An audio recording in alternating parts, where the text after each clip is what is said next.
بالله من الشيطان الرجيم. بسم الله الرحمن الرحيم. نون والقلم وما يسطرون. ما أنت بنعمة ربك بمجنون. صدق اللہ العظیم. سورت کا نام سورۃ القلم ہے. پہلے کلمے کی مناسبت سے اس کا نام سورۃ قلم رکھا گیا ہے. سورۃ قلم کا سورۃ ملک کے ساتھ ربط یہ ہے. سورۃ ملک میں فرمایا کہ برکتیں دینے والی ذات صرف اور صرف اللہ کی ہے. اللہ کی اس صفت میں کوئی اور شریک نہیں ہے. سورۃ قلم میں فرمایا کہ اس مسئلے میں نرمی اختیار مت کرنا. یہ مشرکین چاہیں گے کہ آپ اس مسئلے کے اندر نرمی اختیار کریں تاکہ ہم بھی آپ کے ساتھ رل مل جائیں. مطلب کیا ہے؟ مطلب یہ ہے کہ آپ اللہ کو برکات دہندہ مانتے ہو کہ برکتیں دینے والی نفع نقصان کی مالک ذات صرف اللہ کی ہے. یہ ٹھیک ہے، لیکن آپ ہمارے معبودوں کو چھیڑو مت جی، ہمارے معبودوں کو کچھ نہ کہو. تو فرمایا میرے محبوب اس مسئلے میں ہرگز آپ نے نرمی اختیار بھی نہیں کرنی. دوسرا یہ ہے کہ مداہنت سے آپ نے کام بھی نہیں لینا. مداہنت کی تعریف آ جائے گی آیت نمبر 9 کے اندر. اس سورت کی خصوصیات میں سے 2 خصوصیات. پہلی خصوصیت یہ ہے، اگر کسی ظالم جابر بندے سے جان نہ چھوٹتی ہو، وہ لوگوں کے گھر برباد کرتا ہو، لوگوں کے گھروں کے اندر فسادات پھیلاتا ہو، تو اس سورت کی ایک خصوصیت یہ ہے کہ اس سورت کو لکھ کر اس ظالم جابر بندے کے گھر میں رکھ دی جائے تو اس بندے کے اپنے حالات خراب ہو جائیں گے. لیکن دوسرا، اس سورت کی آخری آیت آتی ہے وَإِن يَكَادُ الَّذِينَ كَفَرُوا لَيُزْلِقُونَكَ بِأَبْصَارِهِمْ لَمَّا سَمِعُوا الذِّكْرَ وَيَقُولُونَ إِنَّهُ لَمَجْنُونٌ وَمَا هُوَ إِلَّا ذِكْرٌ لِّلْعَالَمِينَ. اگر کسی بندے کو بد نظری کا ڈر ہو یا حاسدین کے حسد کا ڈر ہو تو وہ بندہ شروع میں 25 مرتبہ بسم اللہ الرحمن الرحیم لکھے، پھر اس کے بعد اس آیت کریمہ کو لکھ کر اپنے پاس رکھے، اپنے جیب میں رکھے، تو انشاءاللہ العزیز کسی بد نظری کی نظر آپ کو نہیں لگے گی، کسی حاسد بندے کا حسد آپ کو نہیں کھائے گا. یہ حسد بہت بری بیماری ہے. تو یہ اس کی خصوصیات ہیں. پہلا حرف نون. نون کے بارے میں مفسرین نے بہت ساری باتیں لکھی ہیں.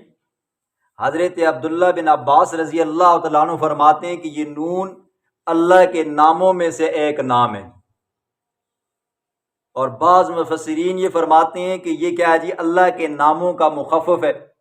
نون سے مراد ناصر، نون سے مراد نصیر. جس طرح ہمارے ملک کا نام پاکستان ہے تو اس کا مخفف ہم لکھ لیتے ہیں جی پی کے. تو یہ کیا جی، اللہ کے ناموں کا کیا جی، مخفف ہے. بعض مفسرین فرماتے ہیں کہ نون مچھلی کو کہتے ہیں. تفسیر خازن والا کہتا ہے کہ نون مچھلی کو کہتے ہیں، اور یہ اس سے وہ مچھلی مراد ہے جو 7 زمینوں کے نیچے ہے اور یہ 7 زمینیں اس کی پشت پر ٹکی ہوئی ہیں. یہ تفسیر خازن والا کہتا ہے. اور نون سے مراد یہاں پر کیا ہے جی، قلم دوات ہے. نون سے مراد کیا ہے جی، قلم دوات ہے. پھر وہ کون سی قلم ہے؟ تو اس سے مراد وہ قلم ہے جس نے کیا لکھا تھا جی، تقدیر کو لکھا تھا، جس نے لوح محفوظ کو لکھا تھا. اللہ رب العزت نے سب سے پہلے قلم کو بنایا اور قلم کو کہا اکتب، لکھ. قلم نے کہا کہ کیا لکھوں؟ اللہ نے فرمایا کہ جو کچھ ہو رہا ہے وہ بھی لکھو اور جو قیامت تک ہوگا وہ بھی لکھو جی. ٹھیک ہے. پھر ایک سوال یہاں پر یہ بھی ہوتا ہے کہ سب سے پہلے اللہ رب العزت نے کس چیز کو پیدا کیا؟ سب سے پہلے کس چیز کو پیدا کیا؟ تو ایک روایت آتی ہے کہ اللہ رب العزت نے سب سے پہلے عقل کو پیدا کیا. ایک روایت آتی ہے کہ اللہ رب العزت نے سب سے پہلے قلم کو پیدا کیا. ایک روایت آتی ہے اللہ رب العزت نے سب سے پہلے پیغمبر علیہ الصلوۃ والسلام کی روح کو پیدا کیا. ایک روایت میں آتا ہے کہ سب سے پہلے اللہ رب العزت نے پیغمبر علیہ الصلوۃ والسلام کے نور کو بنایا جی، اور ایک روایت میں آتا ہے اللہ رب العزت نے سب سے پہلے روح کو بنایا. ٹھیک ہے، یہ اس کی تفصیل اپنی جگہ پہ آئے گی، لیکن یہاں پر کیا جی قلم دعات مراد ہے.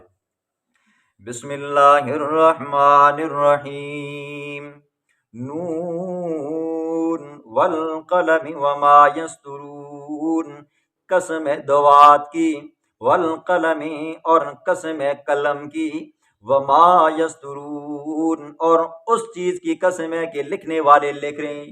تین قسمیں اللہ نے اٹھائی ہیں. ٹھیک ہے، کیوں اٹھائی ہیں آگے آ رہا ہے. نمبر ایک قسم ہے دوات کی، نمبر دو قسم ہے قلم کی، نمبر تین قسم اس چیز کی جو لکھنے والے لکھ رہے ہیں. وہ فرشتے ہیں کرامن کاتبین یا کیا جی اہل علم حضرات ہیں. ما انت بنعمت ربک بمجنون، میرا سونا محمد الرسول اللہ نہیں ہو آپ بنعمت رب کا، آپ نے رب کے احسان کی وجہ سے، آپ نے رب کے فضل سے بے مجنون دیوانے. ٹھیک ہے، اللہ نے تین قسمیں اٹھائیں.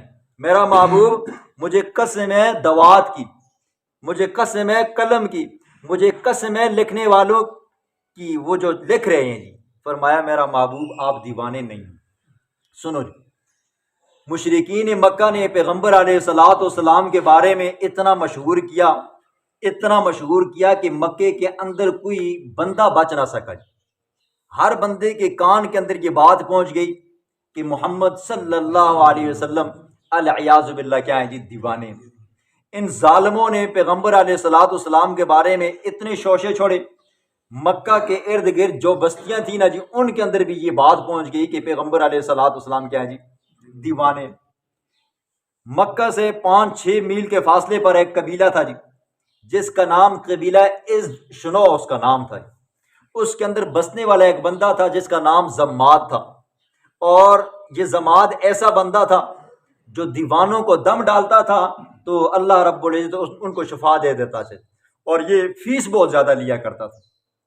جب اس کو خبر پہنچی نا جی کہ مکہ کے اندر کعبے کے متولیوں کا ایک بچہ جس کا باپ بھی نہیں ہے، جس کی ماں بھی نہیں ہے، جس کا کوئی بہن بھی نہیں ہے، جس کا کوئی بھائی بھی نہیں ہے بھی کیا جی غریب ہے، تو وہ کیا ہو گیا جی دیوانہ ہو گیا.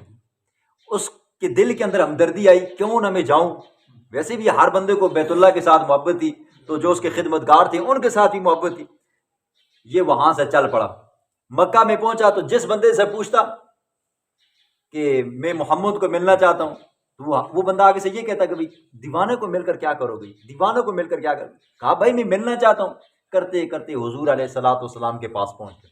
پیغمبر علیہ الصلوۃ والسلام کے پاس پہنچا، گفتگو شروع کی. کہا کہ حضرت آپ جانتے ہیں قبیلہ اس شنو کو؟ حضور نے فرمایا جی ہاں میں جانتا ہوں. آپ یہ بھی جانتے ہوں گے وہاں پر ایک بندہ ہے جس کا نام زماد ہے، جو دیوانوں کو دم ڈالتا ہے تو اللہ رب العزت اس کو شفا دے دیتا ہے. حضور نے فرمایا جی ہاں جانتا ہوں. کہنے لگا وہ نچیز خاکسار میں ہوں. کہا لوگ آپ کے بارے میں کہہ رہے ہیں کہ بھائی آپ کیا ہو جی دیوانے ہو. پیغمبر علیہ الصلوۃ والسلام نے فرمایا لوگوں کی اپنی منہ ہیں، ان کی اپنی زبانیں، وہ کہیں گے جتنے منہ اتنی باتیں، لیکن میں دیوانہ نہیں ہوں. پھر پیغمبر علیہ الصلوۃ والسلام نے فرمایا کہ تم یہ جانتے ہو شفا دینے والا کون ہے؟ کہنے لگا اللہ ہے. تو جب یہ تم جانتے ہو کہ شفا دینے والا اللہ ہے لیکن میں پاگل نہیں ہوں، کہنے لگا پھر آپ کیا کہتے ہو جی؟ لوگ آپ کو دیوانہ کہتے ہیں. پیغمبر علیہ الصلوۃ والسلام، مستدرک حاکم اور مسلم شریف کی روایت میں آتا ہے پیغمبر علیہ الصلوۃ والسلام نے خطبہ شروع کر دیا. الحمدللہ نحمدہ ونستعینہ ونستغفرہ ونؤمن بہ ونتوکل علیہ. کرتے کرتے پیغمبر علیہ الصلوۃ والسلام سورہ طارق شروع کر دی. پیغمبر علیہ الصلوۃ والسلام قرآن پڑھیں اور بندے کا دل نرم نہ ہو جائے. حضور علیہ الصلوۃ والسلام سورۃ طارق شروع کی. چونکہ وہ زماد عربی تھا، شاعر تھا، مبلغ تھا، دل پہ باتیں اثر کرنے لگیں، قرآن کی آیتیں ڈائریکٹ دل پہ لگنے لگیں. رو رہا ہے جی، آنسو بہا رہا ہے. پیغمبر علیہ الصلوۃ والسلام سورت پڑھ رہے ہیں. جیسی سورت ختم ہوئی کہنے لگا نا میں نے اس سے پہلے ایسا کلام کبھی نہیں سنا. میں خود بھی شاعر ہوں، خود بھی مبلغ بھی ہوں، اور خود میں مقرر بھی ہوں، لیکن یہ کلام کسی انسان کا نہیں ہو سکتا، یہ کلام اللہ کا کلام ہو سکتا ہے. لہٰذا میں آپ کے ہاتھ کے اوپر اسلام لے آتا ہوں. حضور کو دم ڈالنے کے لیے آیا. پیغمبر علیہ الصلوۃ والسلام نے سورۃ طارق کا دم ڈالا نا تو رضی اللہ عنہ ہوگا. یہ ہے کہ پیغمبر علیہ الصلوۃ والسلام کی خدمات. ظالموں نے یہ پروپیگنڈا کیا۔ جاہلیت کے زمانے بھی لوگ حج کیا کرتے تھے، پیغمبر علیہ الصلوۃ والسلام کی کوشش ہوتی 2 بندے ملیں، 3 بندے ملیں، 4 بندے ملیں، میں ان کو اللہ کا قرآن سناؤں، میں اللہ کی تبلیغ کروں، دعوت و تبلیغ دوں۔ تو حضور علیہ الصلوۃ والسلام کو ایک موقع مل جاتا ہے۔ حج کے دنوں کے اندر پیغمبر علیہ الصلوۃ والسلام جاتے، منا میں جاتے، عرفات میں جاتے، مزدلفہ میں جاتے نا جی، لوگ جمع ہوتے، تو حضور علیہ الصلوۃ والسلام ان کو واعظ و نصیحت کرتے۔ ظالموں بدبختوں نے اتنا راستہ روکا۔ ابو جہل کی ڈیوٹی ہوتی کہ تم نے منا میں جانا ہے، ابو لہب کی ڈیوٹی ہوتی تم نے کیا کرنا جی، مزدلفہ میں جانا ہے، دوسرے ظالموں جابروں کا ڈیوٹی ہوتی تم نے عرفات میں جانا ہے جی۔ پیغمبر علیہ الصلوۃ والسلام کھڑے ہوتے نا جی، قرآن پڑھتے اور اللہ کی توحید سمجھاتے نا جی، اور لوگوں اس رب کی مانو جس رب نے تمہیں پیدا کیا ہے جی، اس دنیا کو چھوڑنا ہے، اس جہان کو چھوڑنا ہے، آگے جانا ہے، اس کو جواب بھی دینا ہے۔ صحیح تقریر کرتے، جب آخری ٹائم ہوتا نا جی، لوگوں کے دل کے اوپر بات اثر کرتی نا، تو ظالم اٹھتے نا، ابو جہل کہتا یا ایھا الناس، ہوئے لوگوں، اس نے تقریر کی ہے، کہیں اس کی تقریر سے متاثر نہ ہو جانا، میں اس کا چاچا ہوں، یہ کیا بن گیا جی، صحابی بن گیا، اس نے اپنے باؤ اجداد کے دین کو چھوڑ دیا ہے، لہٰذا اس کی باتوں میں مت آنا جی۔ پیغمبر علیہ الصلوۃ والسلام کی ساری تقریر کے اوپر پانی پھیر جاتا۔ خود سوچو حضور کا کتنا دل ٹوٹتا ہوگا۔ پھر حضور وہاں سے چلتے مزدلفہ میں آتے، مزدلفہ میں جب تقریر کرتے تو ابو لہب ظالم لوگوں کو اٹھ کر کہتا، اور لوگوں اس کی باتوں میں مت آنا، یہ کیا جی، دیوانہ ہے، یہ کیا جی، دیوانہ ہے، یہ صحابی ہے، یہ جادوگر بن چکا ہے جی، ٹھیک ہے، اس کی باتوں میں مت آنا، میں کیا ہوں جی، اس کا چاچا ہوں، یہ میرے بھائی کا بیٹا ہے، عبداللہ کا بیٹا ہے، لہٰذا اس کی باتوں میں نہ آنا۔ تو ظاہر بات ہے، جب بندے کا چاچا گواہی دے میرا بھتیجا کیا ہے جی، دیوانہ ہے، لیاذ باللہ، پاگل ہے، تو کون مانتا بات؟ حضور کا دل ٹوٹتا، بڑا حضور غمگین ہوتے، خفا ہوتے جی، پھر واپس آتے، پھر واعظ و نصیحت کرتے، تبلیغ کرتے، لیکن ظالموں نے حضور کے بارے میں اتنا شوشہ پھیلایا، اتنا شوشہ پھیلایا نا، کہ دور دراز کے لوگ بھی حضور کو کہنے لگے کہ آپ تو کیا ہو جی، دیوانے ہو۔ تو اللہ رب العزت کو پھر قسمیں اٹھانی پڑی، فرمایا قسم ہے میرے محبوب مجھے دوات کی، قسم ہے میرے محبوب مجھے قلم کی، قسم ہے میرے محبوب لکھنے والوں کی جو لکھ رہے ہیں، میرا محبوب تو دیوانہ نہیں، تو دیوانہ نہیں ہے۔ اللہ نے اپنے محبوب کو قسمیں دے دے کر کیا کی، تسلی دی۔ فرمایا وَإِنَّكَ لَعَلَىٰ وَإِنَّ لَكَ لَأَجْرًا غَيْرَ مَمْنُونٍ، بے شک آپ کے لیے لَأَجْرًا بہت زیادہ اجر ہے، اس دعوت و تبلیغ کے اوپر آپ کے لیے اجر ہے، غیر ممنون، بے حساب، بے حساب۔ میرا محبوب آپ کا جو امتی نیک عمل کرے گا، آپ کی موجودگی میں، آپ کے جانے کے بعد قیامت کی صبح تک جو بندہ نیک عمل کرے گا، آپ کے نامہ مال کے اندر برابر ثواب لکھا جائے گا۔ آج ہم جو عمل کر رہے ہیں نا جی، پیغمبر علیہ الصلوۃ والسلام کو بھی پورا کا پورا ثواب مل رہا ہے۔ کیوں؟ یہ جو ہم عمل کر رہے ہیں، ہمیں بتانے والا، سکھانے والا کون تھا؟ پیغمبر علیہ الصلوۃ والسلام تھے۔ فرمایا میرا محبوب تو غمگین مت ہو، یہ ظالم تجھے کیا کہتے ہیں، دیوانہ کہتے ہیں، لیکن کیا ہے جی، تیرے لیے اجر ہی اجر ہیں، اجر ہی اجر ہیں۔ وَإِنَّكَ لَعَلَىٰ خُلُقٍ عَظِيمٍ، بے شک آپ البتہ اعلیٰ عظیم اخلاق کے اوپر ہیں، ٹھیک ہے۔ آپ کو دیکھو، ایک ہوتا ہے اخلاق، اخلاق عظیمہ، بہترین اخلاق، میرا محبوب وہ جو بہترین اخلاق ہے نا، وہ بھی نیچے رہ جاتے ہیں، آپ کی شان اوپر چلی جاتی ہے۔ آپ کو اللہ نے کیا کیا جی، عظیم صفات کا مالک بنایا۔ اما عائشہ صدیقہ رضی اللہ تعالیٰ عنہا سے کسی نے پوچھا نا کہ اما جان حضور کے بارے میں بتائیں، حضور کے اخلاق کے بارے میں فرمایا، تو اما جان نے فرمایا کیا تم قرآن کو نہیں پڑھتے ہو جی؟ قرآن کے اندر اللہ رب العزت نے اپنے محبوب کی ہر ادا کو بیان فرمایا، حضور صلی اللہ علیہ وسلم کے کھانے کو بیان فرمایا، حضور کے چلنے کو بیان فرمایا، حضور کے جنگوں کو بیان فرمایا، حضور کی شادیوں کو بھی بیان فرمایا، حضور کی نمازوں کو بھی بیان فرمایا۔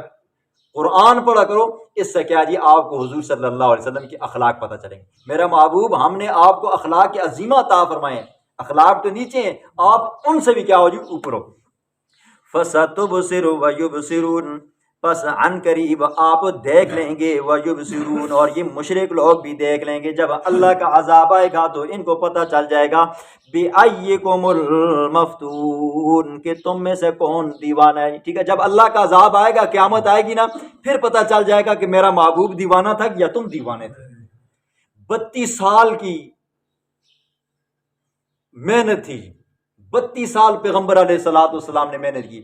جو لوگ پہلے حضور صلی اللہ علیہ وسلم کو پتھر مارا کرتے تھے، حضور صلی اللہ علیہ وسلم کے راستے کے اندر کانٹے بچھایا کرتے تھے، حضور صلی اللہ علیہ وسلم کے صحابہ کو شہید کیا کرتے تھے، ہر طرح کی تکلیف دینے کی کوشش کی، حتیٰ کہ پیغمبر علیہ الصلوۃ والسلام کو اعصابی تکلیف دینے کی بھی کوشش کی، بیٹیوں کو اور یکے بعد دونوں بیٹیوں کو طلاق دی۔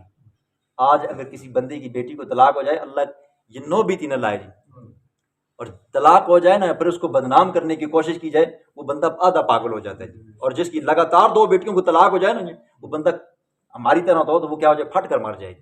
خود سوچو پیغمبر علیہ الصلوۃ والسلام کا کتنا جگہ، صرف 32 سال کی محنت کے اندر اللہ رب العزت نے پورے عرب کے اندر، پورا من حیث القوم، پورے عرب کے اوپر اللہ نے اسلام کا جھنڈا لہرا دیا۔ 9 ہجری 10 ہجری کو جب 8 ہجری کو مکہ فتح ہوا نا جی، تو شاید کہ کوئی اکا دکا بندہ رہ گیا، وگرنہ جو بندہ بھی تھا نا، سارا کے سارے کیا ہو گئے تھے، مسلمان ہو گئے تھے۔ تو خود سوچو پیغمبر علیہ الصلوۃ والسلام کی کتنی محنت ہوگی۔ ان ربک هو اعلم، بے شک آپ کا رب ہوا اعلم، وہی جاننے والا ہے، بمن ضل عن سبیلی، اس شخص کو جو اس کے راستے سے ہٹ گیا، وہو اعلم بالمہتدین، وہی جاننے والا ہے بالمہتدین، ہدایت پانے والوں کو۔ آج کے درس میں اللہ رب العزت ولید بن مغیرہ پر 10 لعنتوں کا ذکر فرمائے گا۔ ان آیات کا شان نزول، مشرکین مکہ نے پیغمبر علیہ الصلوۃ والسلام کو راستے سے ہٹانے کے لیے ہر قسم کا حربہ استعمال کیا۔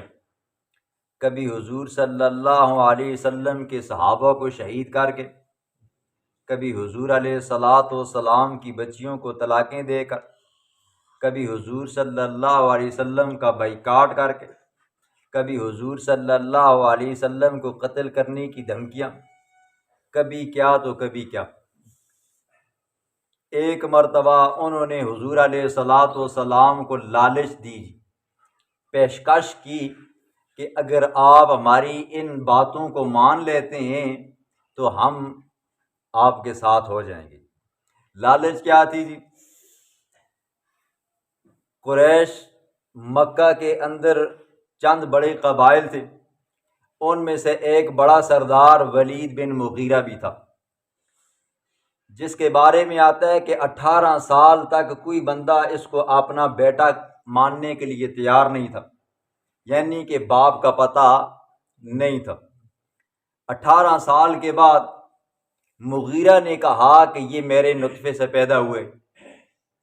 وہ بندہ اللہ رب العزت نے اس کو 13 بیٹوں سے نوازا تھا، انتہائی حسین و جمیل بھی تھے، طاقتور بھی تھے۔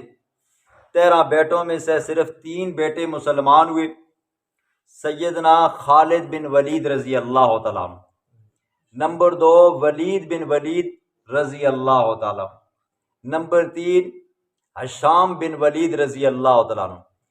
3 بیٹے مسلمان ہوئے، باقی 10 کے 10 کیا رہے جی؟ کافر رہے۔ یہ بندہ اپنی اولاد کے اوپر بڑا گھمنڈ کرتا تھا، اپنی دولت کے اوپر بڑا گھمنڈ کیا کرتا تھا۔ پیغمبر علیہ الصلوۃ والسلام کے پاس آیا، حضور علیہ الصلوۃ والسلام کو پیشکش کی کہ اگر آپ یہ تبلیغ کرنا چھوڑ دو کہ صرف اللہ ہی سب کی حاجتوں کو پورا کرنے والا ہے، سب کچھ کرنے والا اللہ ہے، سب کی بگڑیاں بنانے والا اللہ ہے، یہ معبود کچھ نہیں کر سکتے، تو اگر آپ یہ تبلیغ کہنا چھوڑ دو، میں آپ کو اتنا مال دوں گا، اتنا مال دوں گا کہ آپ کی 7 پشتیں بھی کھائیں گی تو ختم نہیں ہوگا۔ دولت کی پیشکش۔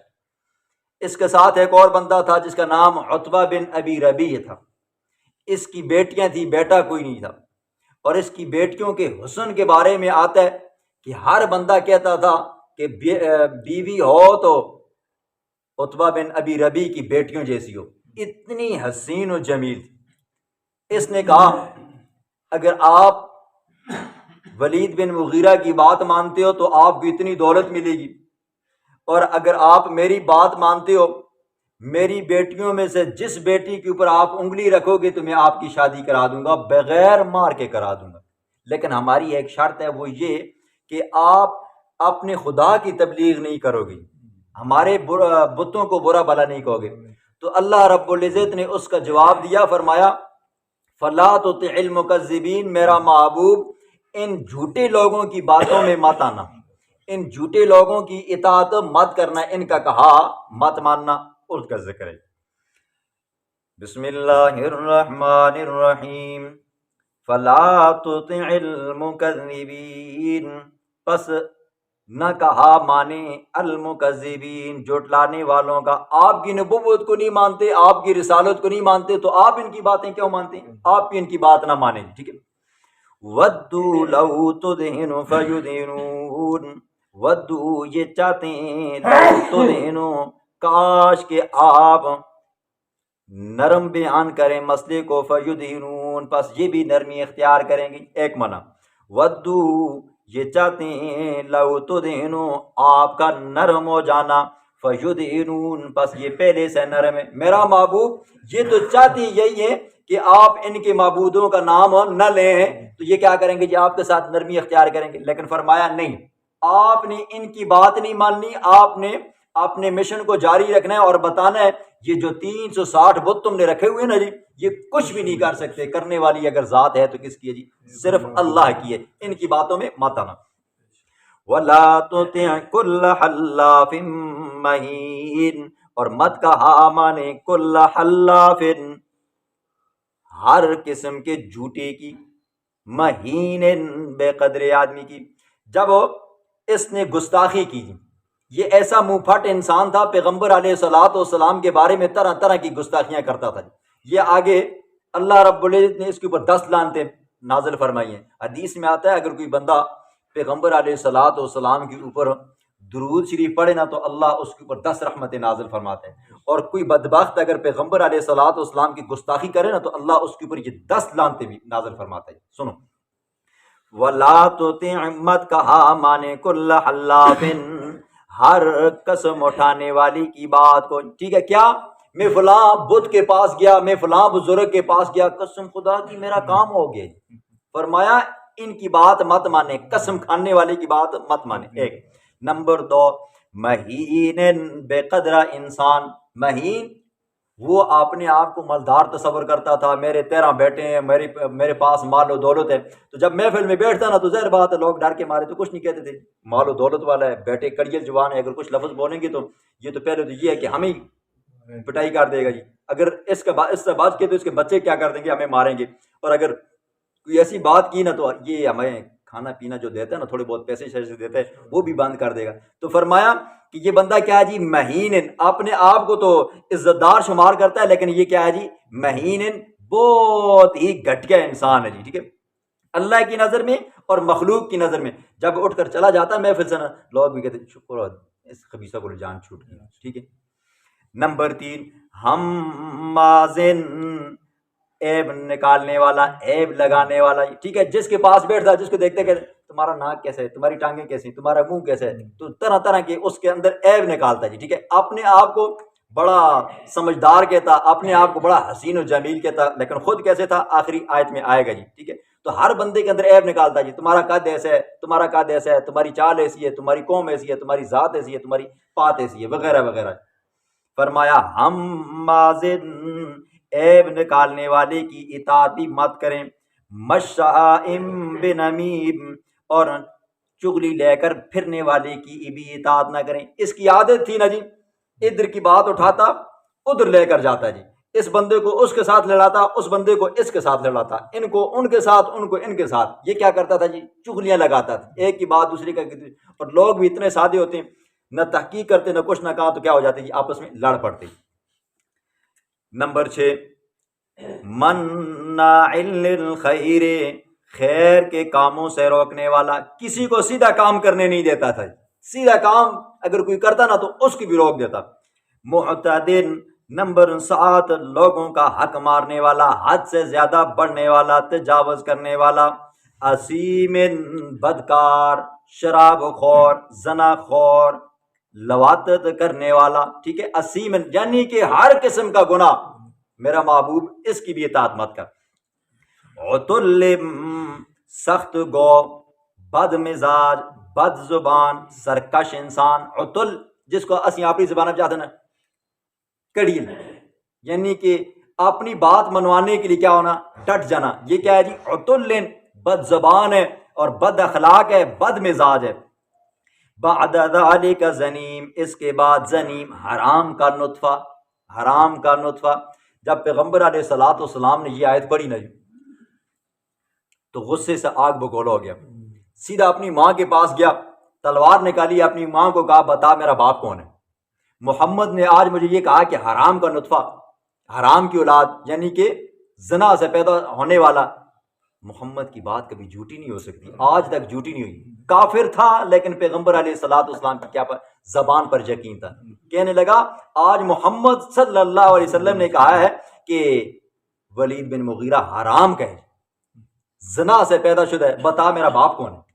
جب ماں نے دیکھا نا تو یہ تو واقعی مار دے گا جی، جلال میں آئے ہوئے، تو پھر ماں نے بتایا تیرے باپ کی بڑی دولت تھی جی، لیکن چونکہ اس کا کوئی وارث نہیں تھا تو اولاد نہیں ہو رہی تھی، تو میں نے پھر مغیرہ کو اپنے اوپر قدرت دی، اس نے میرے ساتھ بدفعلی کی، جمع کیا، اور جس کے نطفے میں سے تو پیدا ہوئی۔ ٹھیک ہے، یہ تھا جی، کون تھا جی؟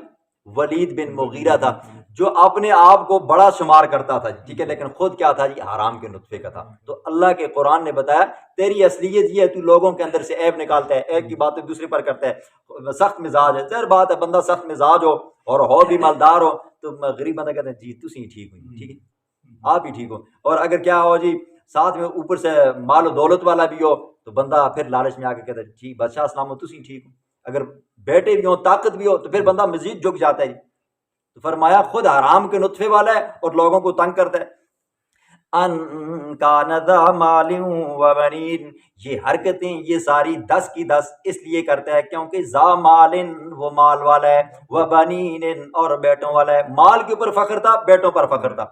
اذا تتلا علیہ آیاتنا، جب پڑھی جاتی ہیں اس کے اوپر آیاتنا ہماری آیتیں کی قرآن مجید، قالا تو کہتے ہیں اساطیر الاولین، یہ پہلے لوگوں کی قصے کہانیاں ہیں۔ ٹھیک ہے، یاد رکھیں قرآن کے اندر اللہ رب العزت نے پہلی امتوں کے قصے بیان فرمائے ہیں، مزے لینے کے لیے نہیں، وہ قصے صرف اور صرف عبرت حاصل کرنے کے لیے ہیں، یہ بات تو ہے، لیکن ساتھ میں قرآن یہ بھی بتاتا ہے یہ قصہ ہم نے کیوں نازل فرمایا یا کیوں بتایا، تاکہ تم اس سے عبرت حاصل کرو، جو انجام ان لوگوں کا ہوا ہے کہیں ایسا نہ ہو تمہارا ہو جی۔ ٹھیک ہے، سنسمہ علی الخرطوم، عن قریب ہم داغیں گے اس کو، علی الخرطوم اس کی سونڈ والی ناک پر۔ ٹھیک ہے، دوسروں کو کہتا تھا نا تمہارا منہ ایسا ہے، تمہاری زبان ایسی ہے، تمہاری آنکھیں کیسی ہیں، تمہاری آنکھیں ایسی ہیں، تمہارا ناک ایسا ہے، تو قرآن یہ کہتا ہے اس کا ناک نہیں تھا بلکہ کیا تھی جی؟ خرطوم، سونڈ تھی، سونڈ، خرطوم کہتے ہیں سونڈ کو۔ انسان کی ناک اگر لفظ آ جائے نا جی تو وہاں پر لفظ ہوگا انفن، عربی میں ناک کو انف کہتے ہیں، اور ہاتھی کی جو سونڈ ہوتی ہے نا اس کو خرطوم کہتے ہیں، یا خنزیر کا جو منہ ہو نا اس کو کیا کہتے ہیں؟ یہ خرطوم کہتے ہیں۔ تو اللہ فرماتے ہیں ہم ان قریب اس کی سونڈ کو داغیں گے جی۔ ہوا کیا جی؟ جنگ بدر ہوئی، ایک صحابی نے وار کیا، ناک پر لگا جی، ناک زخمی ہو گیا، بھاگ گیا جی، مکے میں پہنچا، وہاں جا کر اس نے اپنے ناک کا بڑا علاج کروایا، لیکن وہ ناک پہلے بھی کیا تھی جی؟ لوٹے کی طرح تھی، ہاتھی کی طرح تھی، تو بعد میں وہ بگڑتے اس ناک کی وجہ سے کیا ہو گیا جی؟ مر گیا جی۔ آگے اللہ رب العزت 3 بھائیوں کا قصہ بیان فرمائیں گے۔ آج کے درس میں اللہ رب العزت ایک واقعے کو بیان فرمائیں گے کہ جو لوگ اللہ کا اور غریبوں کا حق مارتے ہیں کہ ان کا انجام پھر کیا ہوگا۔ کل کے درس میں آپ نے ولید بن مغیرہ کا قصہ سنا، جس کے بارے میں آپ نے یہ بھی سنا کہ بڑا منہ پھاٹ انسان تھا، بدتمیز تھا، بد اخلاق تھا، 10 صفتیں اس کے اندر پائی جاتی تھی۔ ذہن میں یہ بات آتی ہے کہ اللہ پھر تو ایسے منحوس آدمیوں کو، ایسے گھٹیا قسم کے لوگوں کو دولت کیوں دیتا ہے جو اسلام کے خلاف ہوتے ہیں، پیغمبر کے خلاف ہوتے ہیں، تو آپ ان کو پھر دولت کیوں دیتے ہو، مال و دولت کیوں دیتے؟ آج اللہ اس کا جواب دیں گے۔ واقعہ سنیں جی، ایک بندہ تھا جس کا باغ تھا، وہ بندہ بھی بڑا پارسا تھا، نیکوکار تھا، اس کی یہ عادت تھی وہ اپنے باغ کے جو پھل ہوتے تھے، اپنی کھیتی کی جو فصل ہوتی تھی اس کے 3 حصے کیا کرتا تھا۔ ایک حصہ غریبوں کے لیے ہوتا تھا، ایک حصہ اس کے اپنے ضروریات کے لیے ہوتا تھا، اخراجات کے لیے ہوتا تھا، اور ایک حصہ کھیتی کی جو ذمہ داریاں ہوتی ہیں اس کے اوپر جو خرچ پرچ آتا ہے، گوڈی وغیرہ کھاد وغیرہ مزدوروں کا، ایک حصہ ان کے لیے ہوتا تھا، 3 حصے بنایا کرتا تھا۔ اس کی عادت یہ تھی جب فصل پک جاتی، پھل پک جاتے تو وہ غریبوں کے اندر اعلان کرتا کہ فلاں تاریخ کو فلاں دن پھل کاٹوں گا، کھیتی کاٹوں گا، لہٰذا غریب غربا مسکین فقیر حضرات وہاں پہ آ جائیں اور آ کر اپنا حصہ لے جائیں۔ پھر جب وہ کٹائی کے دن آتے تو وہ بندہ اپنے بیٹوں کو بھی لے کر جاتا جی۔ 3 اس کے بیٹے تھے، بیٹی کوئی نہیں تھی۔ بیٹوں کی موجودگی کے اندر وہ غریب غربا کو حق دیا کرتا تھا، بیٹوں کی موجودگی کے اندر اپنا حصہ رکھا کرتا تھا، بیٹوں کی موجودگی کے اندر زمین کا جو خرچہ پرچہ ہوتا تھا اس کا الگ حصہ رکھا کرتا تھا۔ تو یہ بتاتا کہ یہ اللہ کا دیا ہوا مال ہے، میں اس کو اس طرح تقسیم کرتا ہوں، لہٰذا تم بھی کیا کیا کرو جی، میرے مرنے کے بعد ایسے ہی تقسیم کرتے رہنا۔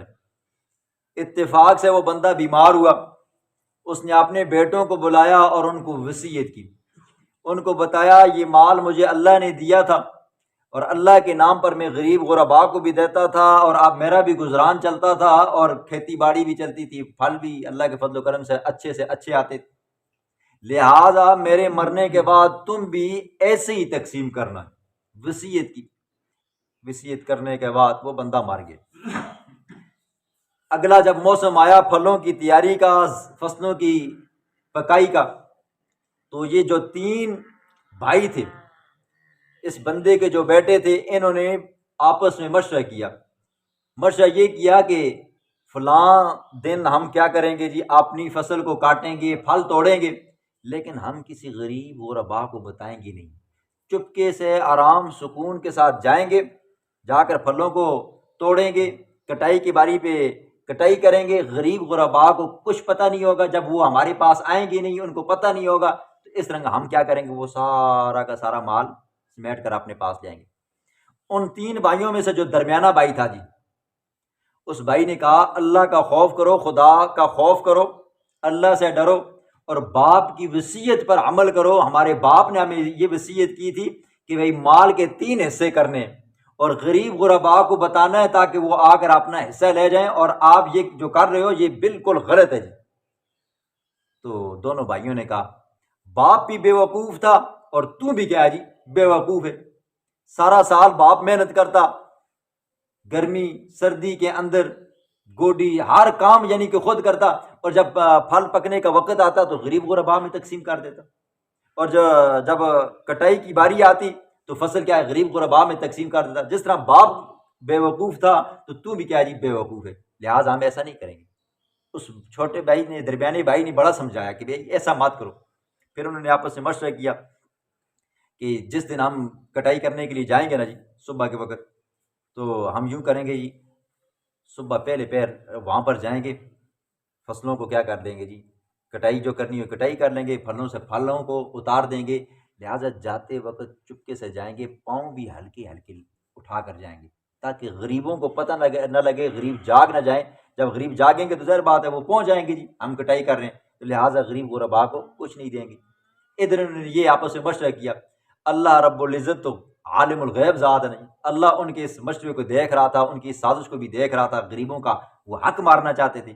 اللہ رب العزت نے آگ کا گولا بھیجا نا، فصل بھی جل گئی اور جو پھل تھے اناج تھا وہ بھی کیا ہو گیا جی، جل کر راکھ ہو گئی، بوٹے درخت سب کو جل کر راکھ ہو گئے۔ صبح کے وقت جب یہ تینوں چلے گئے وہاں پر جا کر انہوں نے اپنے باغ والی جگہ پہ دیکھا نا، تو کہنے لگے کہیں ایسا تو نہیں ہو گیا جی ہم بھول گئے ہوں، ہم کسی اور جگہ پہ آ گئے ہوں۔ تو بھائیوں نے ایک دوسرے نے بتایا نہیں، جگہ تو وہی لگتی ہے، زمین بھی اپنی لگتی ہے، لیکن یہاں پر نہ کھیتی ہے ہماری، نہ فصل ہے، نہ پھل ہے، نہ کچھ، نہ کہاں ہے، نہ درخت ہے۔ جب آنکھیں مل کر انہوں نے صحیح غور سے دیکھا نا جی، اور ساتھ میں بنائی فلاں کی زمین ہے، فلاں کی زمین ہے، نہیں زمین تو ہماری ہے، کسی اور کی نہیں ہے۔ تو پھر اس وقت انہوں نے افسوس کیا، ہائے بل نحن محرومون، ہم تو کیا ہو گئے جی، محروم ہو گئے۔ تو جو درمیانہ بھائی تھا اس نے کہا تھا میں نے تمہیں کہا نہیں تھا خدا کا خوف کرو، کہیں ایسا نہ ہو اللہ کا عذاب ہے، باپ کی وصیت پر عمل کرو۔ تم نے نہ باپ کی وصیت پر عمل کیا، نہ خدا کا خوف کیا، اور نہ غریب غربا کا حق دیا، تو اللہ نے کیا کر دیا جی، تمہارے باپ کو کیا کر دیا جی، جلا دیا۔ وہاں پر روئے پیٹے، اللہ سے دعائیں مانگی، خیر اللہ رب العزت نے پھر اس کے بدلے میں ان کو آزمائش تھی، اس کے بعد اللہ نے ان کو ایک مزید باغ دیا جی۔ اور اس باغ کی خصوصیات کے بارے میں آتا ہے، مفسرین لکھتے ہیں کہ اس کے انگور کے گچھے اتنے بڑے ہوتے تھے، آدھا گچھا خچر کے دائیں طرف ہوتا تھا اور آدھا بائیں طرف ہوتا تھا، اور بھی اس طرح کے بہت سارے واقعات آتے ہیں۔ تو یہ ان لوگوں کا واقعہ ہے جو کیا کرتے تھے جی، اللہ کا حق مارنے والے تھے اور غریبوں کا حق مارنے والے تھے، تو اللہ نے ان کو دنیا میں سزا دی۔ ٹھیک، بسم اللہ الرحمن الرحیم، انا بلوناہم کما بلونا اصحاب الجنہ، بے شک ہم نے آزمایا ان مکے والوں کو، کما بلونا جیسا کہ ہم نے آزمایا ہے اصحاب الجنہ باغ والوں کو، اذ اقسموا لیصرمنہا مصبحین، جب قسم اٹھائی انہوں نے، لا یصرمنہا البتہ ضرور بضرور کاٹیں گے وہ اس باغ کو، مصبحین صبح کے وقت، رات کو پختہ آپس میں عہد کر لیا، تیار رہنا جی، صبح جائیں گے اور باغ کو کیا کریں گے جی، پھلوں کو کاٹیں گے۔ ولا یستثنون، اور انشاء اللہ کہنا بھول گئے۔ مفسرین نے ایک معنی یہ کیا، دوسرا معنی ولا یستثنون، اور اللہ کو شریکوں سے استثناء نہیں مانتے تھے، کہتے تھے اللہ بھی کیا ہے جی، حاجت روا مشکل کشا ہے، لیکن یہ لات منات عزا حبل یہ بھی کیا ہے جی، مشکل کشا ہے۔ تو فرمایا ولا یستثنون، انہوں نے انشاءاللہ نہیں کہا۔ دوسرا معنی یہ ہے کہ اللہ کے ساتھ ساتھ باقیوں کو بھی کیا کرتا تھا، شریک ٹھہراتے تھے۔ فطاف علیہ طائف، فطاف پھر گیا علیہ اس باغ کے اوپر، طائف ایک پھرنے والا، جبریل علیہ السلام، من رب کا آپ کی رب کی جانب سے، وہم نائمون، اور وہ تینوں کے تینوں سوئے ہوئے تھے، تینوں کے تینوں گھر میں سوئے ہوئے۔ ادھر اللہ نے عذاب بھیجا، باغ کو بھی جلا دیا اور کھیتی کو بھی جلا دیا۔ حضرت عبداللہ بن عباس رضی اللہ عنہ فرماتے ہیں یہ باغ جو تھا نا حبشہ میں تھا، اور حضرت سعید بن جبیر رحم اللہ یہ تابعی ہیں، یہ فرماتے ہیں نہیں یہ یمن کا تھا، یمن کے علاقے کے اندر کوئی باغ تھا، وہاں کا واقعہ۔ فَأَصْبَحَتْ كَالصَّرِيمِ، پس ہو گئے کالصریم، پس ہو گیا وہ باغ کالصریم، جیسے کٹی ہوئی کھیتی ہوتی ہے، جس طرح ہم گندم کی کٹائی کرتے ہیں نا جی مشین کے ذریعے، تو اوپر سے گندم کو کاٹ لیتے ہیں، پھر تو نیچے اس کے ٹانڈے مانڈے سے بچ جاتے ہیں جی، پھر لوگ کیا کرتے ہیں جس کو آگ لگاتے ہیں جی۔ تو ان کا جو باغ تھا، ان کی جو کاشتکاری تھی نا، وہ ایسے ہوگی جل کر راکھ ہو گئی۔ فَتَنَادَوْا مُصْبِحِينَ، پس آوازیں دی انہوں نے آپس میں ایک دوسرے کو، مصبحین صبح کرتے ہوئے، ٹھیک ہے چلو اٹھے، ابھی تک سوئے ہوئے جی، چلو جاتے ہیں نا جی، آپ رات کو مشورہ کیا تھا صبح کیا کریں گے، باغ کی کٹائی کریں گے، فصل کی کٹائی کریں گے، پھلوں کو اتاریں گے، تو لہٰذا اٹھو جلدی کرو جلدی کرو۔ ان غدوا علی حرثکم ان کنتم صارمین، یہ کہ چلو تم علی حرثکم اپنی کھیتی کی طرف، ان کنتم صارمین اگر ہو تم پھلوں کو توڑنے والے۔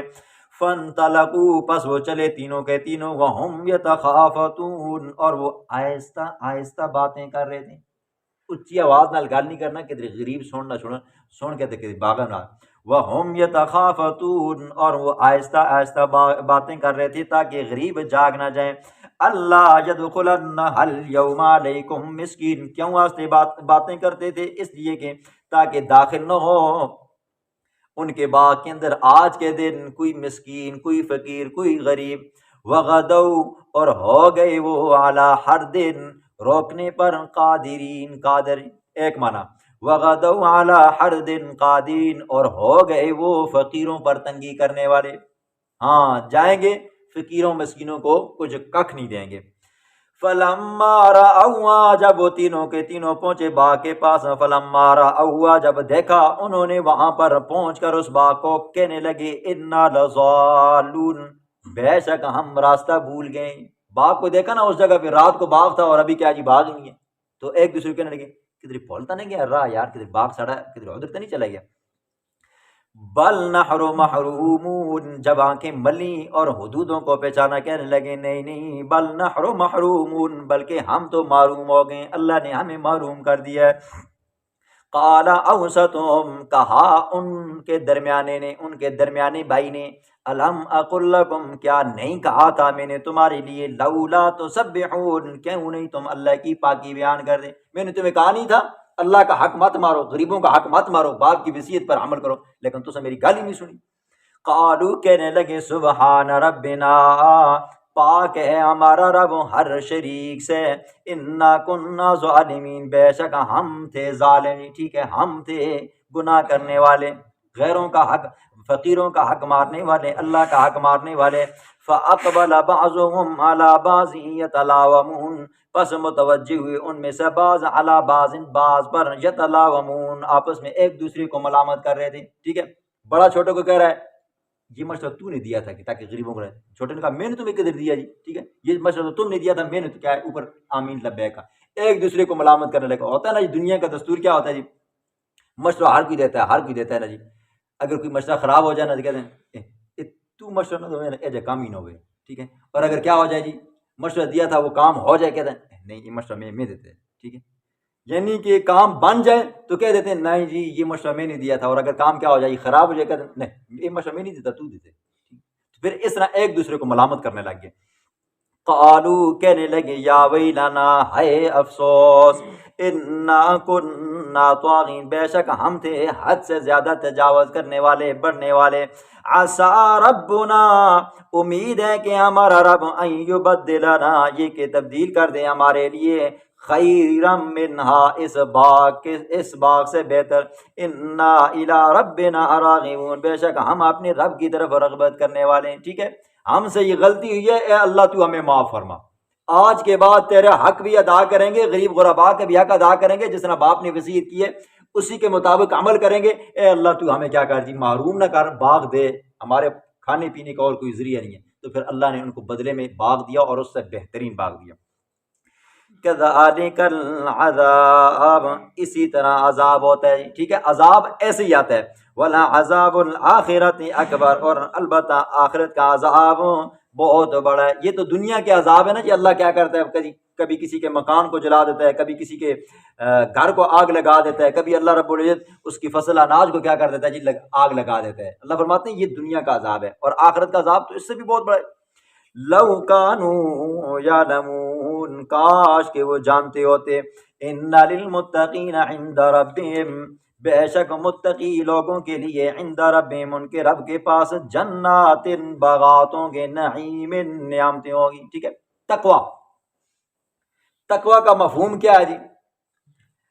امیر المومنین عمر فاروق رضی اللہ تعالیٰ عنہ نے صحابہ کے جرمٹ میں حضرت ابی بن کعب رضی اللہ عنہ سے کہا، ابی بن کعب ذرا تقوی کا مفہوم بیان کرو جی، تاکہ لوگوں کو بھی پتہ چل جائے کہ بھئی تقوی کس کو کہتے ہیں۔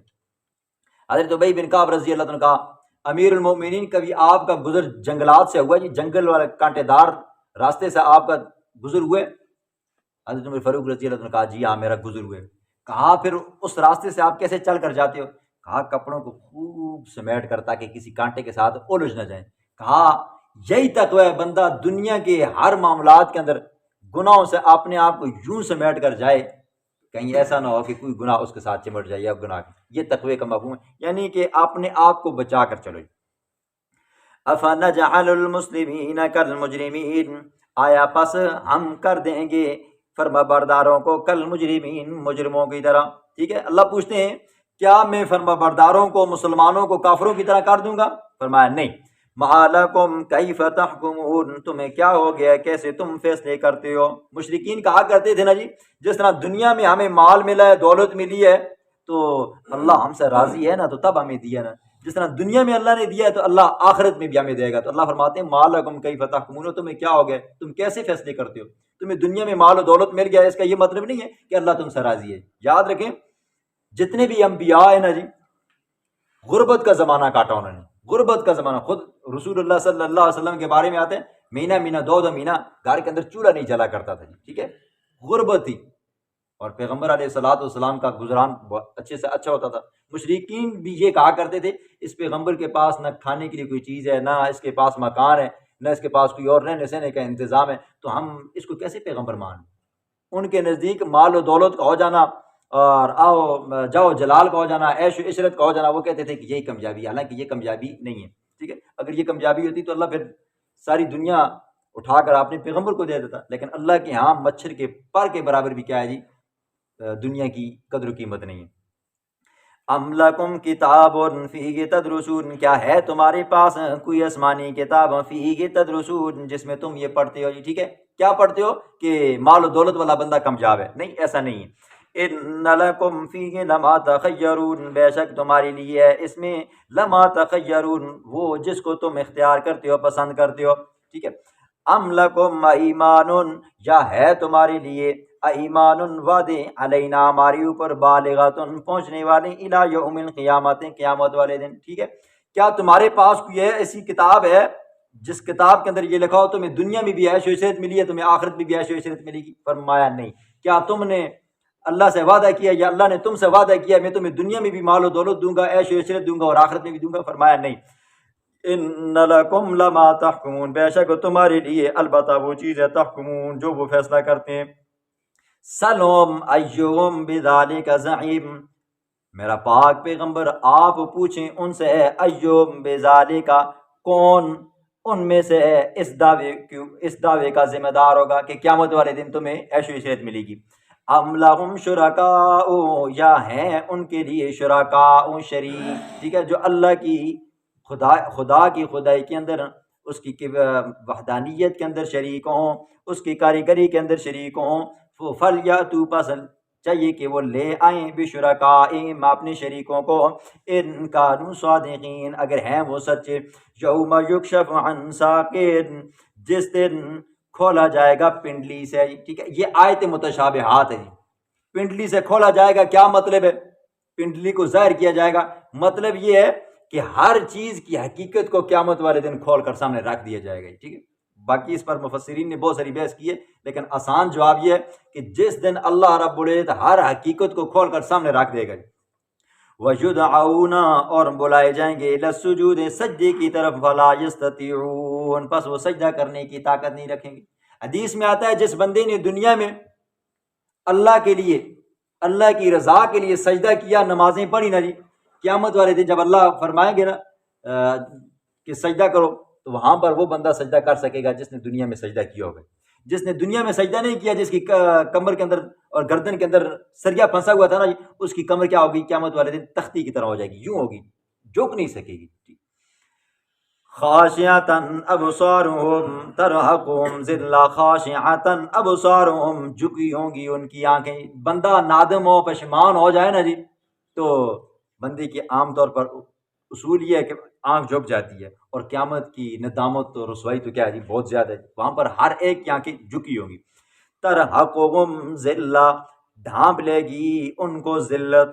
وقد کانوا یدعون، تحقیق کانوا یدعون، وہ بلائے جاتے تھے دنیا کے اندر، الی السجود، سجدے کی طرف، وہم سالمون، اور وہ تندرست بھی تھے۔ 5 وقت کی اذان ہوتی تھی، حی علی الصلاۃ، آؤ نماز کی طرف، لیکن یہ نماز کو نہیں آتے۔ اللہ فرماتے وہم سالمون، تندرست بھی تھے، صحت مند بھی تھے، طاقتور بھی تھے، لیکن پھر بھی مسجد کو نہیں آتے تھے، پھر بھی نماز کو نہیں آتے تھے۔ فرمایا تندرست ہونے کے باوجود تم نے دنیا میں سجدہ نہیں کیا، آج تم سے اللہ کیا کر دے گا؟ یہ سجدے کی طاقت کو چھین لے گا۔ فَذَرْنِي وَمَن يُكَذِّبُ بِهَذَا الْحَدِيثِ، پس چھوڑ دیں مجھے، وَمَن يُكَذِّبُ، اور اس شخص کو جو جھٹلاتا ہے، بِهَذَا الْحَدِيثِ، اس کلام کو، میرا محبوب مجھے چھوڑ۔ کیا مطلب؟ کہ میں ان کو جو ابھی عذاب نہیں دے رہا ہوں نا جی، جلدی جلدی، یہ معاملہ مجھ پر چھوڑ، اور وہ بندہ جو میرے قرآن کو جھٹلاتا ہے، میرے قرآن کو نہیں مانتا، اس بندے کو بھی چھوڑ، تو میں کیا کروں گا؟ سَنَسْتَدْرِجُهُم مِّنْ حَيْثُ لَا يَعْلَمُونَ، عن قریب ہم چڑھائیں گے ان کو، من حیث، جہاں سے، لا یعلمون، ان کو علم بھی نہیں ہوگا، ٹھیک ہے۔ اللہ کیا کرتا ہے جی؟ بندے کو ڈھیل دیتا ہے جی، ٹھیک ہے۔ استدراج کا معنی درجہ بدرجہ چڑھنا ہے، تو بندے کو اللہ کبھی کیا کر دیتا ہے جی، مال و دولت سے نوازتا ہے، بندہ خوش ہو جاتا ہے، کبھی اللہ رب العزت کو کار کوٹھی بنگلے دیتا ہے، کبھی عہدے دیتا ہے، کبھی ترقیاں دیتا ہے جی، بندہ سمجھتا ہے کہ بھائی کیا جی، میں کامیاب ہو رہا ہوں، نہیں، یہ اللہ کی ڈیل ہوتی ہے۔ اللہ فرماتے ہیں پھر ہم اس بندے کو کیا کر دیتے ہیں جی، قبض کر لیتے ہیں۔ وَأُمْلِي لَهُمْ، اور ڈیل دیتا ہوں میں، لہم ان کو، ان کیدی متین، بے شک میرا ڈیل دینا بہت مضبوط ہے۔ ام تسألهم اجرا فهم من مغرم مثقلون، کیا آپ مانگتے ہیں ان سے اجرن معاوضہ فہم من مغرم، پس وہ چٹی کی وجہ سے مثقلون دبے جا رہے ہیں۔ میرا محبوب، آپ تبلیغ کے اوپر آپ ان سے پیسے مانگتے ہو، کوئی مزدوری مانگتے ہو کہ جس کی وجہ سے وہ آپ کی بات نہیں سنتے۔ آپ تو مفتوں میں ان کو تبلیغ کرتے ہو، پھر بھی آپ کی بات نہیں سنتے۔ ام عندهم الغیب فهم یکتبون، یا ہے ان کے پاس غیب، فهم یکتبون، پس وہ لکھ دیں۔ کیا ان کے لیے یہ بات غیب کے اندر لکھی ہوئی ہے، یا وہ غیب کی طور پر جانتے ہیں کہ دنیا میں بھی ان کو بھلائیاں ملی ہیں، آخرت میں بھی ان کو بھلائیاں ملیں گی؟ اگر ان کے پاس غیب ہے تو وہ دکھائیں جی۔ فاصبر لحکم ربک، بس آپ صبر کریں میرا محبوب، لحکم ربک، اپنے رب کے حکم کے لیے، ولا تکن، اور مت ہوں، کصاحب الحوت، مچھلی والے کی طرح، اذ نادا وہو مکظوم، جب پکارا اس نے وہو مکظوم، اور وہ غصے سے بھرے ہوئے تھے۔ حضرت یونس علیہ السلام کا تفصیلاً آپ نے تذکرہ سنا، سورۃ صافات میں، سورۃ یونس میں، سورۃ انبیاء میں۔ اللہ رب العزت نے حضرت یونس علیہ السلام کو عراق کا ایک صوبہ ہے جس کا نام موصل ہے، شہر کا نام نینوے ہے، وہاں پر اللہ نے ان کو پیغمبر بنا کر بھیجا۔ جس قوم کی طرف اللہ نے ان کو پیغمبر بنا کر بھیجا، قرآن یہ کہتا ہے وَأَرْسَلْنَاهُ إِلَىٰ مِئَةٍ أَلْفٍ أَوْ يَزِيدُونَ، 1,00,000 بندہ تھا یا کچھ زیادہ تھے۔ یونس علیہ السلام وہاں پر رہے، انہوں نے شادیاں کی، وہاں پر انہوں نے شادی کی، اللہ نے ان کو 2 بچے دیے، بیٹیاں نہیں تھی، تو قوم کے لوگوں کو سمجھایا جی، قوم کے لوگوں کو سمجھایا، یہ جن بزرگوں کو تم پکارتے ہو نا، ان کو نہ پکارا کرو جی۔ تو کہنے لگے، یا حضرت یونس علیہ السلام کو کہنے لگے کہ آپ کی نماز، آپ کا خدا ہمیں بس صرف ان چیزوں سے روکتے۔ یونس علیہ السلام نے قوم کے لوگوں کو بڑی باز و نصیحت، لیکن قوم کے لوگ نہ مانے۔ اللہ رب العزت نے فرمایا میرے یونس 3 دنوں میں ان کو عذاب آ جائے گا جی، ان قریب ان پر عذاب آ جائے گا۔ تو یونس علیہ السلام نے دن کی تعیین کی، وہاں سے چل پڑے۔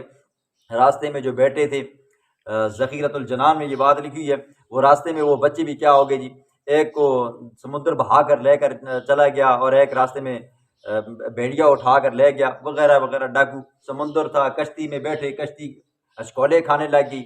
ملاحوں نے کہا ہمارا تجربہ ہوا ہے کہ جو بھی بندہ غلام اپنے آقا سے بھاگ کر آتا ہے تو ہماری کشتی کے ساتھ یہ مسئلہ ہو جاتا ہے۔ پھر انہوں نے کرہ ڈالا، پھر کرے کے اندر حضرت یونس علیہ السلام کا نام نکلا، 1 مرتبہ، 2 مرتبہ، تیسری مرتبہ حضرت یونس علیہ السلام نے چھلانگ ماری، مچھلی نے لقمہ بنایا، مچھلی کے پیٹ کے اندر رہے، وہاں پر فنادیٰ فی الظلمات اللہ الہ الا انت سبحانک انی کنت من الظالمین، تسبیح پڑھتے رہے اللہ کا جتنا حکم تھا۔ پھر مچھلی نے ان کو باہر پھینکا سمندر کے کنارے پر۔ اللہ رب العزت نے وہاں پر یہ تنوں والے ایک شاخ بنائی، پھر اس کے نیچے سایہ دار بنایا، پھر ہرن آتی، وہ آ کر دودھ دیتی، صحت مند ہوئے، وہاں سے چل پڑے۔ ادھر قوم کے لوگ میدان کے اندر نکلے، خود بھی نکلے، بچوں کو بھی لے کر آئے، جانوروں کو بھی لے کر آئے، اللہ سے گڑ گڑا کر دعا مانگی، تو اللہ رب العزت نے یونس علیہ السلام کی قوم کے اوپر سے عذاب کو ہٹایا۔ الا قوم یونس، سوائے حضرت یونس علیہ السلام کی قوم کے، کسی قوم کو نفع نہ دے سکی آخری وقت میں ان کا ایمان ہے، لیکن یونس علیہ السلام کی قوم کو اللہ نے بچایا۔ پھر واپس آئے، پھر انہوں نے یونس علیہ السلام سے معافی مانگی اور وہاں پر رہے۔ یہ اس کا ذکر ہے، تفصیلاً سن چکے۔ اذ نادا وہو مکظوم، جب پکارا اس نے وہو مکظوم، اس حال کے وہ غم سے بھرے ہوئے تھے۔ ایک معنی، دوسرا وہو مکظوم، اور وہ غصے میں تھے، قوم کے اوپر غصہ تھا، میں ان کو دعوت و تبلیغ کر رہا ہوں، یہ میری بات کیوں نہیں مان رہے، ایک یہ غصہ تھا۔ لولا ان تدارکہ، اگر نہ پا لیتی اس کو نعمت من ربہ، اس کے رب کی نعمت، لنبذ بالعراء، تو البتہ پھینک دیا جاتا اس کو بالعراء، چٹکے میدان میں، وہو مذموم، اور وہ مذمت کیا ہوتا۔ اگر اللہ کی رحمت نہ ہوتی نا، یہ جو ورد کیا جا رہا تھا لا الہ الا انت سبحانک انی کنت من الظالمین، تو فرمایا ہم اس کو چٹکل میدان میں پھینکتے تو وہاں پر کیا ہوتا جی، ملامت کیا ہوا ہوتا اور مذمت کیا ہوا ہوتا۔ لیکن چونکہ حضرت یونس علیہ السلام اندھیروں میں بھی گئے تو اللہ کو پکارا، اللہ فرماتے ہیں پھر ہم نے اس کو جب چٹکل میدان میں باہر پھینکا تو اس کے اوپر ہم نے کیا کی جی، وہاں پر نعمتیں کی، ہرنی آتی، دودھ پلاتی، اور سایہ دار ایک درخت بنایا، اللہ نے وہاں پر انتظام فرمایا۔ فَاجْتَبَاهُ رَبُّهُ، پس چن لیا حضرت یونس علیہ السلام کو، ربہ، اس کے رب نے، فَجَعَلَهُ، پس کر دیا اس کو، من الصالحین، اعلیٰ درجوں کے نیکوکاروں میں سے۔ ٹھیک ہے، پیغمبر تو ویسے بھی صالح ہوتا ہے، لیکن اللہ نے اس کے بعد مزید صالح بنا دیے جی۔ ٹھیک ہے، وَإِن يَكَادُ الَّذِينَ كَفَرُوا، وَإِن يَكَادُ الَّذِينَ، اور بے شک پکی بات ہے، یکاد الذین، قریب ہے کہ وہ لوگ، کفروا، جنہوں نے کفر کیا، جو کافر ہیں، لَيُزْلِقُونَكَ، البتہ پھسلا دیں گے آپ کو، بِأَبْصَارِهِمْ، اپنی آنکھوں کے ساتھ، لَيُزْلِقُونَكَ بِأَبْصَارِهِمْ، گور گور کر دیکھتے ہیں آپ کو اپنی آنکھوں کے ساتھ۔ پیغمبر علیہ السلام جب دعوت و تبلیغ دیتے نا تو مسئلہ کیا چل رہا ہے جی، آپ ہمارے بزرگوں کو برا بھلا مت کو۔ جب پیغمبر علیہ السلام اللہ کی توحید بیان کرتے، پھر ساتھ میں کہتے یہ تمہارے 360 خدا کچھ نہیں کر سکتے، لات کچھ نہیں کر سکتا، تو یوں آنکھیں نکال کر دیکھتے، ڈراتے حضور کو، ڈراتے کہ باز آ جائے گا جی، ایک معنی۔ دوسرا معنی لا یصدقونک بابصارہم، بد نظری سے دیکھا کرتے تھے۔ بد نظری، بد نظری کیا ہوتی ہے جی؟ کسی بندے کے پاس کوئی خوبی ہو جی تو اگلا بندہ کیا کرے جی، اس کے اوپر حسد کرے کہ یہ اس کے پاس کیسے آ گئی ہے جی، ٹھیک ہے، اس کے پاس نہیں آنا چاہیے، کتنا حسین و جمیل ہے جی، کتنا مالدار ہے۔ تو اللہ رب العزت یہ جو بد نظری ہوتی ہے نا، یہ جلی بجھی آنکھ جو ہوتی ہے نا، تو اس کی وجہ سے اللہ رب العزت اگلے بندے کے اوپر اثر بھی ڈال دیتے ہیں۔ حدیث میں آتا ہے ان العین حق، بد نظری یہ کیا ہے جی، حق ہے، نظر کا لگ جانا یہ کیا ہے جی، حق ہے، حقیقت میں لگتی ہے۔ اللہ کے پیغمبر نے فرمایا کہ بد نظری ایسی چیز ہے کہ ہنستے چلتے پھرتے کھاتے پیتے اونٹ کو کیا کر دیتی ہے جی، آنن فانن ہنڈی میں بجھا دیتی ہے۔ بد نظری ایسی چیز ہے، اس لیے اللہ رب العزت معاف فرمائے، جس بندے کی نظر لگتی ہو تو اس بندے کو چاہیے کہ جب بھی کسی چیز کو دیکھے نا تو فوراً کیا کہا کرے، ماشاء اللہ، ماشاء اللہ۔ اور پھر میں نے آپ کو بتایا تھا اس کی خصوصیات میں سے یہ خصوصیت بھی ہے، جس بندے کو بد نظری کا ڈر ہو یا حاسدین کے حسد کا ڈر ہو تو وہ بندہ اس آیت کریمہ کو لکھ کر اپنے پاس رکھے۔ طریقہ کار یہ ہوگا 25 مرتبہ بسم اللہ لکھے کاغذ کے اوپر، پھر ساتھ میں ایک مرتبہ یہ والی آیت لکھے، وَإِن يَكَادُ الَّذِينَ كَفَرُوا لَيُزْلِقُونَكَ بِأَبْصَارِهِمْ، یہ آخر تک لکھے، انشاءاللہ بد نظری بھی نہیں ہوگی اور حاسدین کے حسد سے بھی بندہ بچ جائے گا۔ یہ وظائف ہیں جی، کر لیا کرو جی۔ پھر بعد تسی دم کرا دیں جی، پھر آپ استاد یہ ہو گیا تو ہو گیا، کسی جن چمٹا سٹے، یہ جادو کر سٹے۔ بندے کو حفاظت کرنی چاہیے، ہر فرض نماز کے بعد بندہ آیت الکرسی پڑھے، جنات سے حفاظت، شریروں کی شروں سے حفاظت، گھر کے اندر ہو تو سورۃ بقرہ پڑھا کرو جی، جادو سے حفاظت، شیاطین سے حفاظت۔ ہر نماز کے بعد آپ نے اوپر کل شریف آخری 2 معوذتین پڑھا کرو، اگر ہر وقت نہیں پڑھ سکتے ہو صبح کے وقت، صبح کی نماز کے بعد پڑھ کر، پھر اسی طرح رات کو پڑھ کر اپنے ہاتھوں کے اوپر دم کر کے یوں مل دیا کرو، تو انشاءاللہ بد نظری سے بھی بچے رہو گے اور شیاطین اور خبیث جنات سے بھی بچے رہو گے۔ وَإِن يَكَادُ الَّذِينَ كَفَرُوا لَيُزْلِقُونَكَ بِأَبْصَارِهِمْ لَمَّا سَمِعُوا الذِّكْرَ، جب انہوں نے سنا قرآن کو، وَيَقُولُونَ کہتے ہیں ظالم، إِنَّهُ لَمَجْنُونَ، العیاذ باللہ یہ پیغمبر تو دیوانہ ہے، ٹھیک ہے۔ وَمَا هُوَ، نہیں ہے، حالانکہ نہیں ہے یہ، الا مگر ذکرہ، وما ہوا نہیں ہے یہ، الا ذکر، مگر نصیحت ہے، للعالمین، جہان والوں کے لیے۔ اللہ رب العزت نے اس قرآن کو جہان والوں کے لیے نصیحت بنایا جی۔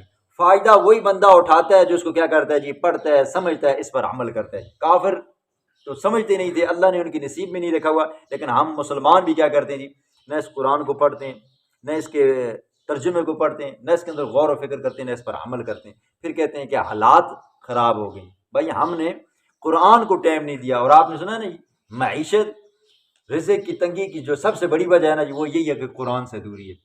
25ویں پارے میں آپ نے سنا ہے نا کہ جو بندہ قرآن کو چھوڑ دیتا ہے تو اللہ رب العزت کیا کر دیتا ہے جی، اس کی رزق کی تنگی کو شروع کر دیتا ہے۔ اس لیے جیسے اب یہ رمضان ہے جی، آپ نے رمضان کے اندر کچھ نہ کچھ قرآن کو پڑھا، فارغ وقت میں بھی کیا کیا کرو جی، پڑھا کرو جی۔ اللہ رب العزت ہمیں قرآن کے ساتھ محبت نصیب